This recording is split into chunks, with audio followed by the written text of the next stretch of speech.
Μαλάκα, περίμενα γιατί έχει παγώσει εκεί πέρα, έτσι. Δεν μπορείς να σφιγμού γάματα. Κούνα το μαλάκα λίγο. Τι ωραίο ρε μαλάκα το κουνήσω.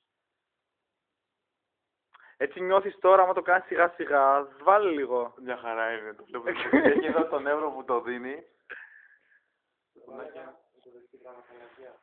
Ναι ρε μαλάκα, μας ταξία. Εδώ κουνιέται ρε μαλάκα, δεν έχει πρόβλημα. Έκανε και ένα έτσι, είναι ευχαριστιός. Θες να φυλάει τα παιδιά μου γιατί αυτός είναι έκανε το μεταχώσει. Άμα αφήσεις αυτό το βάρος, κάτω από εδώ και αφήσεις αυτό το βάρος, δεν θα κουνηθεί κάτι. Άσου, Δεν κουνιέται ρε μαλάκα, εδώ δεν κουνιέται. Άστο έτσι και προσπάθησε να κουνήσεις. Ποια το μόνος και στήκος εσύ που καταλαβαίνεις αν πονάς.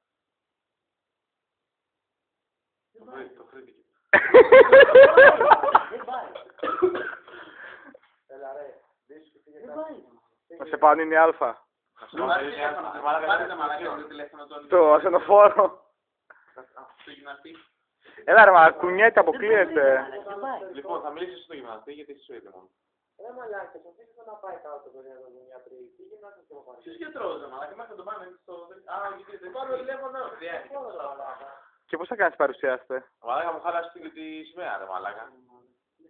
Μην ξαλέχωσες. Δεν σου βγήκε ρε μαλάκα, θα αισθάνεσαι καλμένο.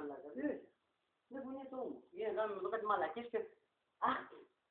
Σου να καλές. Δεν νομίζω ρε μαλάκα, δεν πονάει. Απλά δεν κουνιέται. Δεν μπορώ. Μου χάλασε τη σημαία μαλάκα.